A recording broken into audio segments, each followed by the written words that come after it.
Fala pessoal, tudo bem com vocês? A paz do Senhor. Nós estamos aqui mais uma vez, agora para falar um pouquinho da aula de número 11. Aqui comigo o professor Paulo, da Igreja Sede.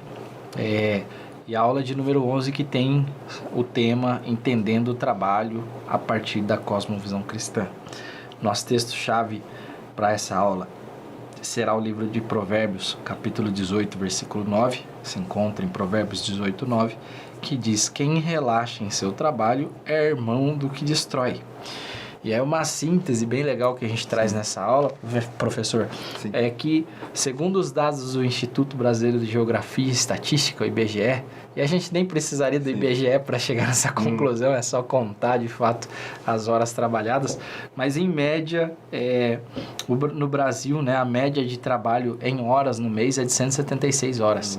Então, nós temos ali um grande período do nosso mês, né? Talvez até maior do que com a nossa própria família, esse período, em alguns casos, mas esse período é a média de trabalho do brasileiro. Então, diante desse cenário, né, essas 176 horas que nós passamos em ambiente de trabalho todos os meses, nós temos um grande e enorme campo fértil para propagação do Evangelho e para a própria manifestação da glória de Deus, né?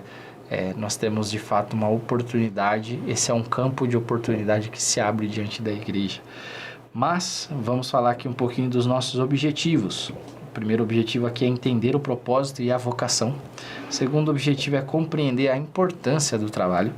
E o terceiro objetivo é refletir sobre como a cosmovisão se relaciona com o mundo do trabalho. A leitura bíblica aqui está lá em Colossenses, no capítulo 3, versículo 12 ao 17, e depois na sequência o versículo 23, onde a palavra diz: portanto, como povo escolhido de Deus, santo e amado, revistam-se de profunda compaixão, bondade, humildade, mansidão e paciência. Suportem-se uns aos outros e perdoem as queixas que tiverem uns contra os outros. Perdoem como o Senhor lhes perdoou. Acima de tudo, porém, revistam-se do amor, que é o elo perfeito. Que a paz de Cristo seja o juiz em vossos corações, visto que vocês foram chamados a viver em paz como membros de um só corpo, e sejam agradecidos. Habite ricamente em vocês a palavra de Cristo. Ensinem, aconselhem-se uns aos outros com toda a sabedoria e cantem salmos, hinos e cânticos espirituais com gratidão a Deus em seus corações. Tudo o que fizerem, seja em palavra ou em ação, façam-no em nome do Senhor Jesus, dando por meio dele graças ao Pai. Tudo o que fizerem, façam de todo o coração como para o Senhor e não para os homens. E aqui eu gostaria de ouvir, professor, a sua introdução a essa aula. Nós vamos conversar um pouquinho aqui sobre, então, para poder compartilhar com os nossos irmãos um pouquinho do conteúdo que eles podem ali, como sugestão, levar para as aulas. Temos aqui uma apresentação sobre o povo de Deus vivendo perante os homens. Então, é um povo escolhido por Deus, que é separado, que é diferente, que está vestido, né, com vários elementos para viver, né, essa vida cristã plenamente.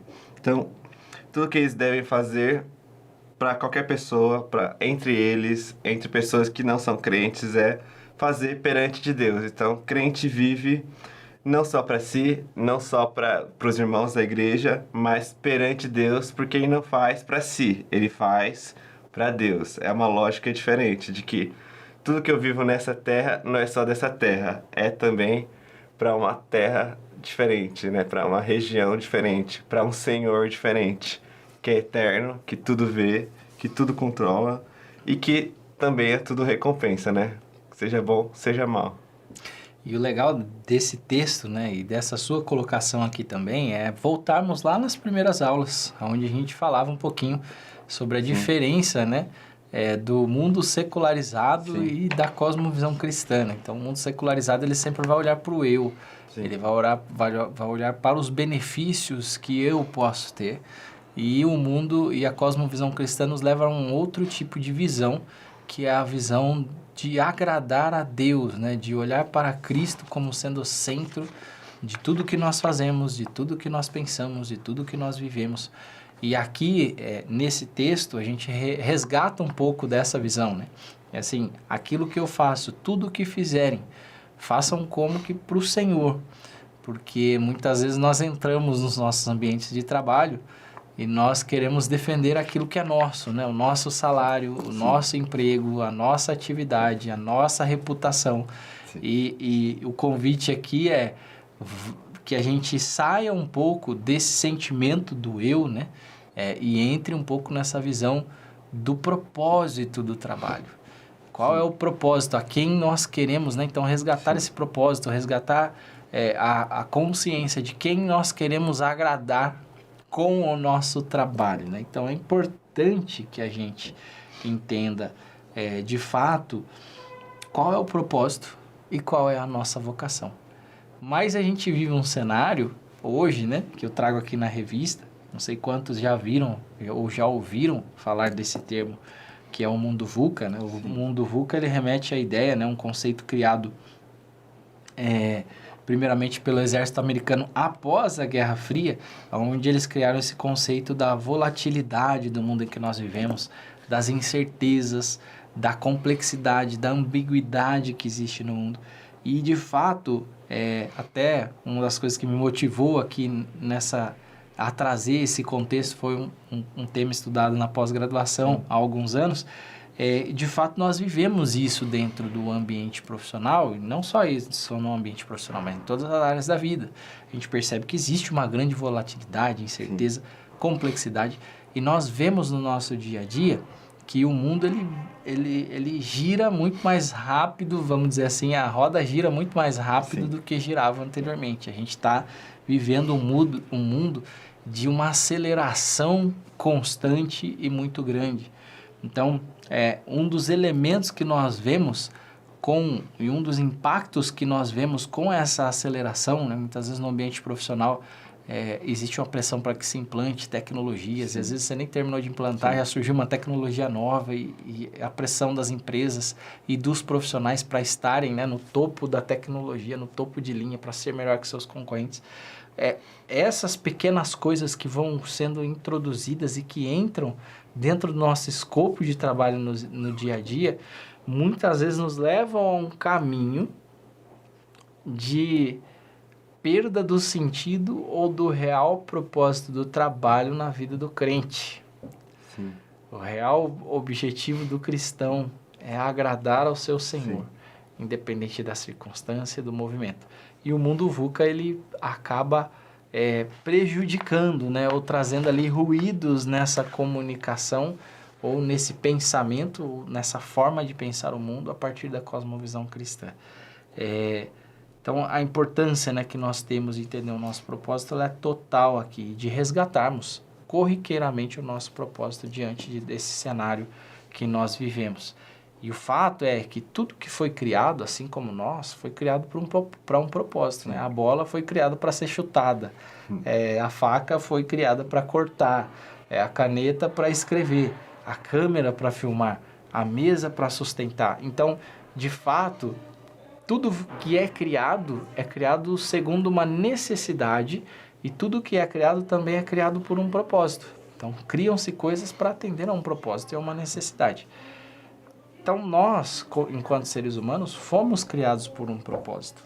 E quando nós perdemos o sentido do propósito, é como se a faca que foi criada para cortar não cortasse mais. Como se a caneta Bic que você segura na mão parasse de servir para escrever, ela começasse a não escrever mais, apresentasse uma falha. Então, nós precisamos entender qual é o propósito do cristão no ambiente de trabalho, nesse campo fértil de 176 horas mensais ou 178 horas mensais.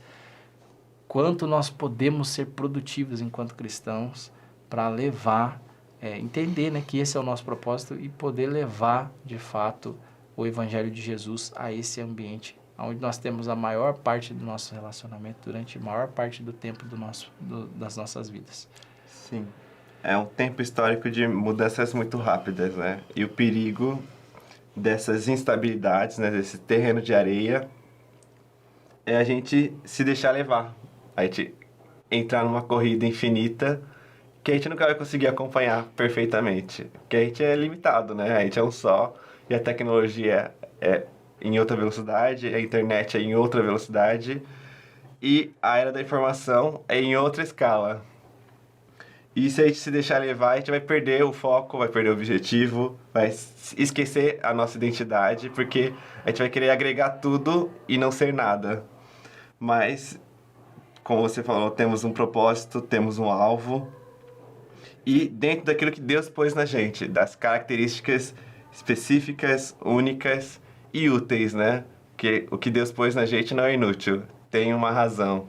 Então, até mesmo algumas tendências que nós demonstramos desde criança de personalidade, né? Não estou falando das tendências ruins do pecado, as tendências boas de habilidade, de maneiras de conversar, de maneiras de se comportar também no sentido mais positivo. Tem um motivo ali do porquê que Deus nos desenhou desse jeito, do porquê temos tais genes, do porquê temos tais maneiras de lidar com as situações. Então, devemos e precisamos, né, buscar usar essas habilidades, esses nuances, né, que recebemos de Deus para a glória dele. Isso inclui, sim, na vida comum, na família, mas no trabalho, que é onde estamos por muitas horas. E é do interesse de Deus, né, que a gente compreenda a importância do trabalho. Sim. Então, a gente traz aqui, por exemplo, já logo no começo da criação, um propósito, né, quando Deus cria Adão e Eva, ele coloca Adão e Eva no jardim justamente para que eles fossem incumbidos, né, eles foram incumbidos de cuidar do jardim e cultivá-lo, como a gente pode ver lá em Gênesis capítulo 2, versículo 15. Então, essa tarefa que Deus deu é, de fato, uma evidência da importância do trabalho. Nós precisamos ser mordomos, né, da Sim. criação, daquilo que Ele nos entrega. Precisamos trabalhar. E, de fato, um dos elementos importantes também de nós entendermos é que trabalhar agrada a Deus, porque o trabalho ele constrói e ele é inversamente proporcional ao texto, né, que nós lemos ali inicialmente em Provérbios 18:9, que diz que quem é negligente no seu trabalho é irmão do destruidor, ou seja, ele está relacionado com aquele que destrói. E, de fato, o desejo de Deus para o homem é o bem, que, de fato, é um caminho de construção, é um caminho de construções para que se viva bem, de construções para que se mantenham como um corpo, né? Para que a roda gire, vamos pensar em economia, para que a roda da economia gire bem e as pessoas possam ter acesso àquilo de melhor que elas possam ter. E, de fato, o desequilíbrio está naquele que não trabalha. Ele não está necessariamente naquele que luta, naquele que trabalha, ele não tá... Esses contribuem para um bem comum. Aquele que trabalha contribui para a saúde do corpo de Cristo, que é a igreja, para contribuir para a sociedade. Então, o trabalho ele tem a ver com construção, ele tem a ver com bem-estar, ele tem a ver com contribuir, como entregar a sua parcela dentro de um meio, dentro da sociedade. E nós vemos, né, a própria Bíblia falando, né? Paulo, por exemplo, ele escreve em Efésios a respeito do tema. Tem um texto de Paulo que diz, então, que aquele que furtava não furte mais, antes trabalhe fazendo algo de útil com as mãos para que tenham o que repartir. Olha aqui um fundamento, né? Para que tenham o que repartir com quem estiver em necessidade. Então, o trabalho ele também serve para que nós possamos repartir, né? Então, vemos a própria palavra dizendo, né? Quando foi que eu te vi nu e te dei de vestir, com fome te dei de comer? Então, assim, aquele que compartilha com o próximo, né? Quando fizestes a um dos pequenos, então fizestes a mim.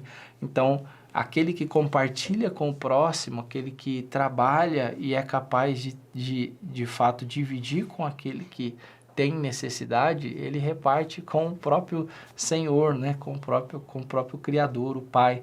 Então, o trabalho ele tem um propósito e é importante que a gente entenda isso claramente. A Bíblia enfatiza isso, né? Que o trabalho precisa ser diligente, nós precisamos ser responsáveis, nós precisamos ser empenhados dentro do nosso trabalho. Então, nós precisamos nos aprimorar, né? Nós precisamos ser, de fato, artistas ali dentro daquilo que a gente se propõe a fazer e fazer bem, né? Ele é um caminho também aí para a gente seguir para a excelência, né? Sim, ele existe antes do pecado entrar. Então, antes de Adão e Eva caírem, já tinha trabalho, guardar, cultivar o jardim. E a gente às vezes só lembra do lado ruim do trabalho, né? Que vem do castigo do pecado, são os espinhos, os abrolhos, né? As dificuldades o suor, né? No rosto para comer o pão. Mas ele já existia antes do pecado. E a gente vai falar, né, desse caminho de redenção, né? De olhar o trabalho como uma maneira de abençoar os outros, de servir os outros. E ele vai continuar existindo também na glória, né? Então, de que haverão cidades que serão administradas por crentes, né? Então, é uma das promessas de Deus de que receberemos galardões nesse sentido de trabalho também, mas não trabalho doloroso, trabalho com prazer, de criação, de cuidado, de administração, de gestão, de ser um servo de Deus abençoando vidas. E o trabalho, né, quando encarado da forma correta, ele passa a ser vivido da forma correta, não como uma punição, né? A famosa segunda-feira, os famosos elementos ali que a galera, nossa, vai tocando a música do jornal lá à noite e no domingo o pessoal já vai ficando triste porque na segunda tem que acordar para trabalhar. Não se trata disso. Quando nós entendemos o propósito do trabalho, o nosso coração se move para fazer o melhor e entregar o nosso melhor, porque quando nós seguimos para o caminho da excelência, essa é uma excelente oportunidade de nós darmos um bom testemunho. Tem uma frase, né, que é atribuída para São Francisco de Assis, que a gente não sabe de fato qual é o autor, mas que diz que pregue o evangelho em todo o tempo e, se necessário, use palavras. Então, nós precisamos entender a importância que existe no testemunho e que ele pode, e muitas vezes a porta de entrada para que as pessoas conheçam ao Senhor através daquilo que nós fazemos, através da forma como nós fazemos, através da forma como nós executamos, através da forma como nós laboramos, não sei se esse verbo existe, mas a forma como nós trabalhamos no nosso dia a dia, né? Então, as pessoas passam a perceber a nossa conduta, o nosso empenho, a nossa responsabilidade, o nosso amor, e elas passam a enxergar através de nós o Senhor. É como a palavra diz, né, no próprio Mateus 5, que nós precisamos ser a luz do mundo. E aí o próprio Jesus fala, não se coloca o ponto de iluminação embaixo da cama, não se coloca ali a luz embaixo da cama, porque a luz é feita para brilhar. Então, eu estabeleço um paralelo aqui, como nós que somos, né, sal da terra, luz do mundo, nós precisamos nos apropriar desses meios, nos apropriar da oportunidade que o trabalho, que o ambiente de trabalho nos traz para brilhar.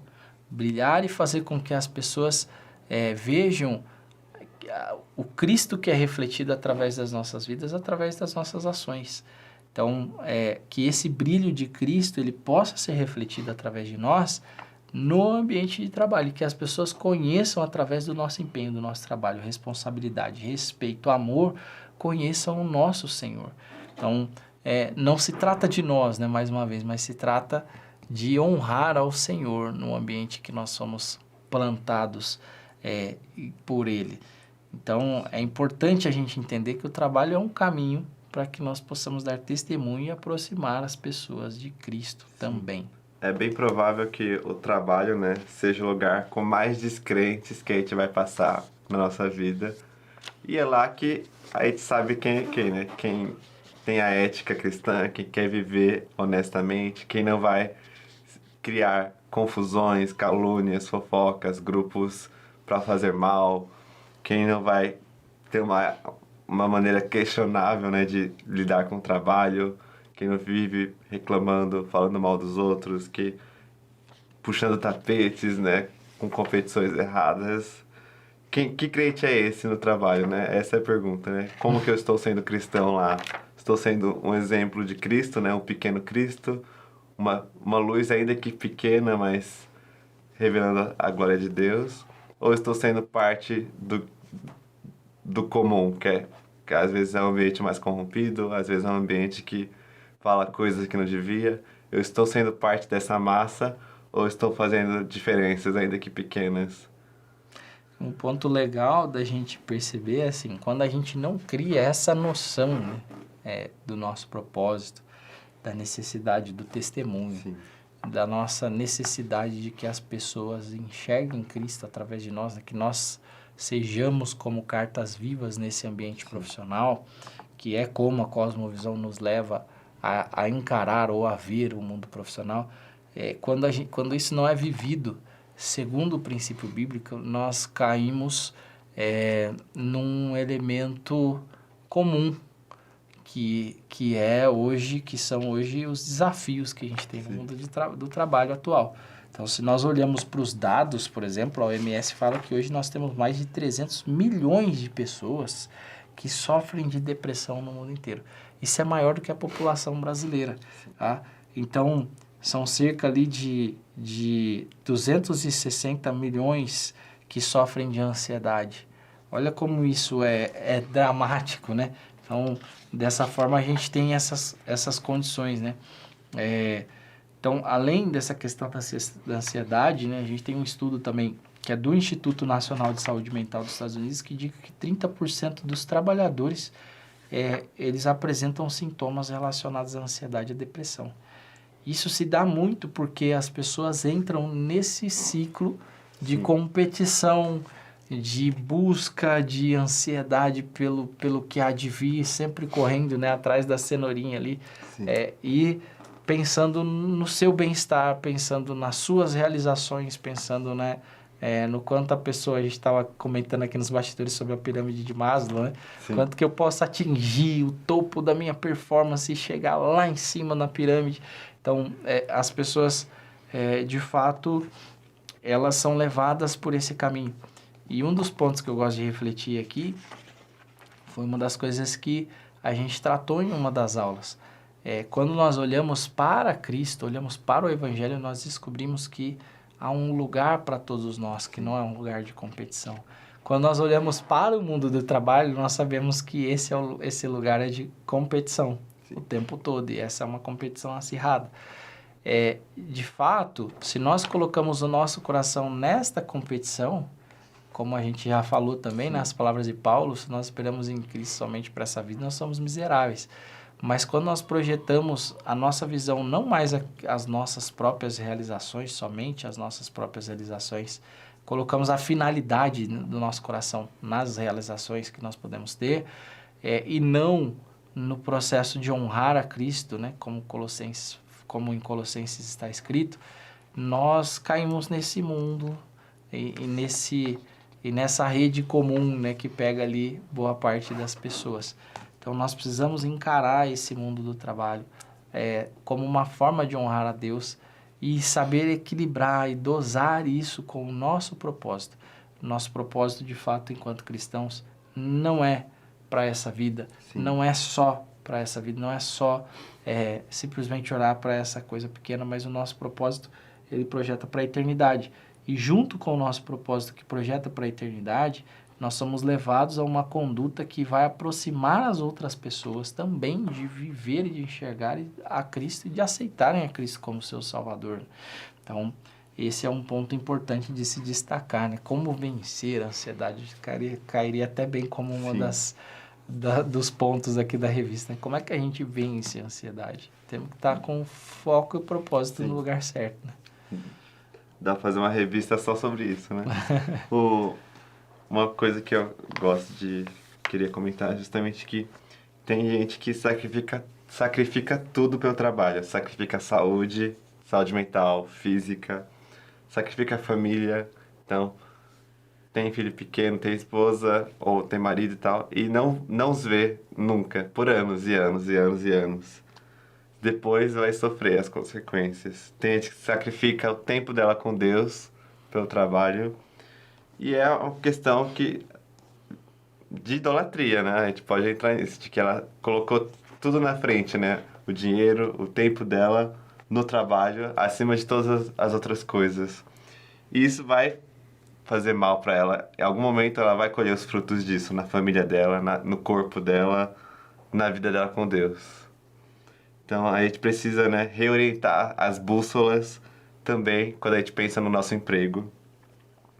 E o primeiro passo é justamente orar sobre esses espaços, né? A gente ora tanto, né, para Deus abrir a porta, mas tem que orar também para Deus quando a gente está dentro da porta, né? Então, enquanto a gente estiver nas empresas, nos nossos locais de trabalho, orar sim pelos nossos colegas, pelos nossos patrões, pelo nosso dia ali, porque serão muitas horas, muitas batalhas ali, internas e externas, o tempo todo, e tentar falar com Deus para que Ele seja, né, o nosso guia, né, para que a gente não viva esmagado pela roda, né, cego, né, como um robô que faz o que não entende, que o robô ele apenas segue os comandos, né, uma marionete que alguém programou. Não, a gente não está ali para isso, a gente está ali para entregar, sim, o nosso trabalho, né? Ter a nossa produtividade, mas sem se perder, né? Sem perder a identidade, né? Não virar apenas uma engrenagem que não sabe para que existe. Exato. E Deus usa também, né, essa área da nossa vida, essa área profissional, como um elemento de alcançar pessoas. Pessoas que estão numa esfera de influência também dentro da sociedade. Sim. Pessoas que tomam decisões importantes e que precisam ser influenciadas pelo Evangelho. E como essas pessoas se achegaram ao Evangelho? Através daquele que vive o Evangelho, né? Então, nós somos portadores da mensagem Sim. de Cristo. E até relato uma experiência por esses dias. Eu estava sentado numa mesa que eu me vi assim...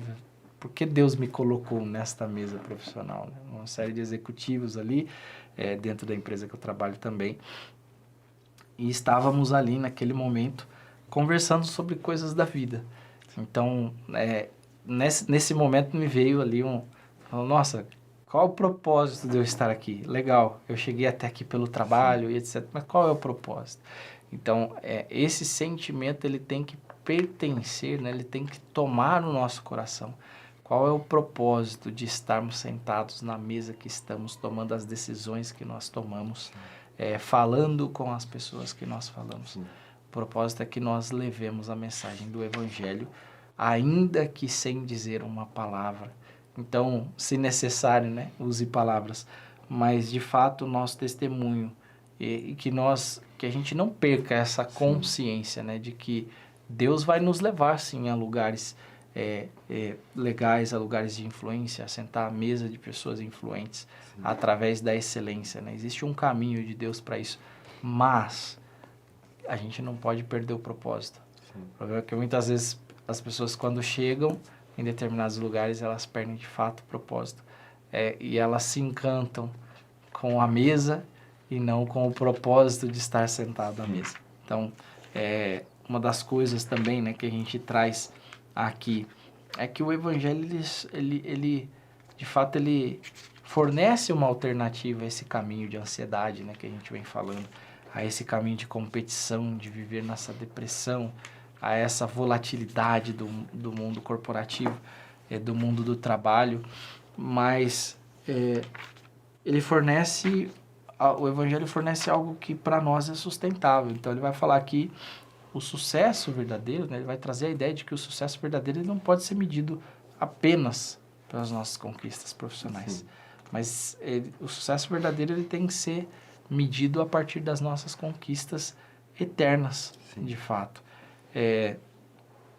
E aí, uma das formas, né, que nós precisamos revelar Cristo, exatamente o que a gente veio discorrendo aqui, o amor, em meio a ambientes que às vezes são até insalubres, né? Sim. A responsabilidade, a mansidão, a forma como nós nos comportamos, ela vai dizer muito sobre o Cristo que habita dentro de nós nesse ambiente. E ela vai aproximar as pessoas de Deus ou afastá-las de Deus. Então, mora uma grande responsabilidade junto com os dons, os talentos, vem também, como diria o Homem-Aranha, né? Com grandes poderes vem grandes responsabilidades. Então, nós que carregamos o poder de sermos chamados filhos de Deus, né? O poder de Cristo que nós evocamos aí no nosso dia a dia. Nós que carregamos o próprio Cristo dentro de nós, o Espírito Santo que habita em nós, nós precisamos entender que junto com esse poder que a nós nos foi dado, né, de pisar serpentes e escorpiões, também vem uma grande responsabilidade que é ter um testemunho.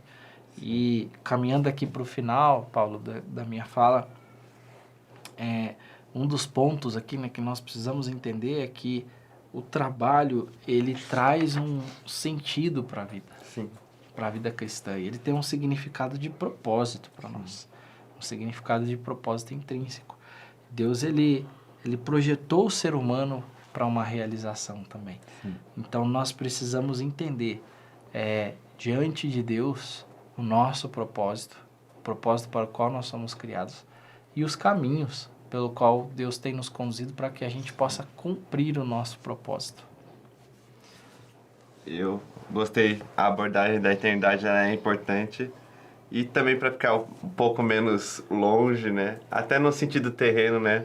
Eclesiastes, né? O sábio vai olhar no capítulo 5:17, ele vai ver que é bom, né? Que o homem coma, beba e desfrute do seu trabalho, daquilo que o seu trabalho produz.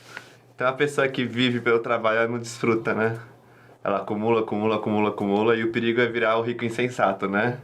Pra onde vão suas riquezas, né? Se te pedirem sua alma hoje. Louco, né? Louco. O próprio Deus, né? Os anjos chamam aquele cara de maluco. Viveu, juntou um monte de coisa e não desfrutou nada. Vaidade, diz o pregador, né? Tudo é Sim. Vaidade. Mas é um ponto importante de se refletir, e mais do que isso, assim, essa reflexão tem que ser diária nas nossas vidas. Nós precisamos saber nos relacionar, precisamos buscar a capacitação para um caminho de excelência. Mas para que esse caminho de excelência nos leve a viver um propósito, que é a manifestação do reino de Deus em todas as áreas da nossa vida, inclusive na área profissional. Irmãos, ficamos por aqui então nessa aula de número 11, ainda temos 2 encontros, mas estamos chegando no nosso final de trimestre. Quero estimulá-los a aproveitar esse tempo, refletir também sobre esses temas que a gente discutiu até aqui, já ir recapitulando um pouco do que a gente foi falando aí ao longo do trimestre em sala, e que Deus possa abençoá-los e guiá-los aí na próxima aula. Então, nos vemos. Um abraço.